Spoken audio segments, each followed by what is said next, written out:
que tu peux nous évoquer du coup ce sujet justement de ces jeunes joueurs qui sont une vraie ressource pour le club? Ouais, d'une part, le règlement nous oblige à avoir des jeunes issus de la formation française. Et le deuxième point, c'est qu'aujourd'hui, les joueurs issus de notre formation sont pas comptabilisés et rapportent même au club. Donc, euh, même avant ça, il y avait une volonté de créer une vraie identité.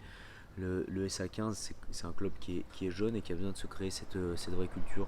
On commence toujours par la vitrine, on oublie un peu l'arrière-boutique.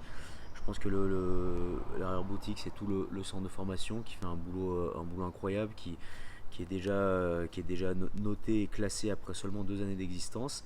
Des espoirs qui montent en poule élite. On a besoin de valoriser cette formation et la valorisation ultime de cette formation, c'est quand les joueurs passés par notre centre de formation accèdent à l'équipe professionnelle.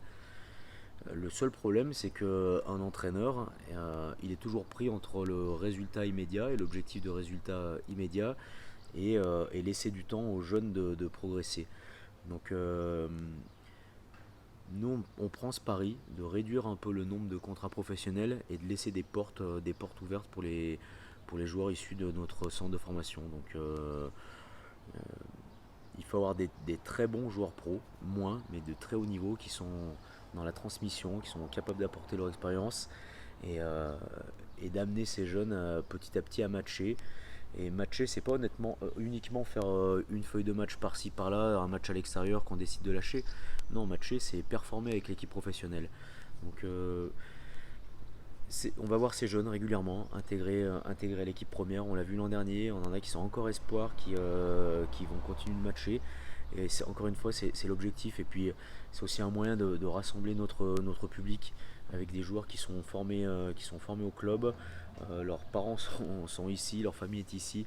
On a envie de créer cet engouement et de créer une vraie identité, une vraie appartenance. Voilà le choix qu'on veut faire. Et puis, enfin, il y a un joueur qui est formé dans un club, il se bagarre toujours pour son club. Même s'il doit jouer que 10 minutes, il n'a pas la frustration du joueur pro qui vient de l'extérieur et qui se demande pourquoi il est venu là, quoi. Lui, s'il a 10 minutes à faire, 10 minutes pour faire passer un cap à son club, 10 minutes pour sauver le maillot, il le fera, quoi. Donc il y a cette vraie volonté de s'appuyer sur sur cet enthousiasme lié à la jeunesse. Ouais. Et du coup, en parlant justement de ces jeunes, de ces espoirs, est-ce que les espoirs justement qui sont montés en élite auront eux une équipe qui sera compétitive cette année pour se maintenir en... Bon, je peux pas répondre pour l'équipe espoir. Hein. Il faut vraiment demander aux entraîneurs espoirs. En tout cas, la volonté, c'est que d'une part, les entraîneurs espoirs sont avec nous depuis la reprise et s'entraînent avec les mêmes méthodes que les nôtres. Sont également maintenant équipés de GPS pour avoir des méthodes d'entraînement le plus précises et le plus performantes possible. Donc, je pense que toutes les strates du club travaillent ensemble et dans la même direction, quoi. Il n'y a plus la séparation qui peut exister parfois. Donc, j'espère que ça va amener cette équipe à performer, à progresser et à conserver sa place dans le pool élite. Ouais. Ok, super, merci Adrien. Tout bon?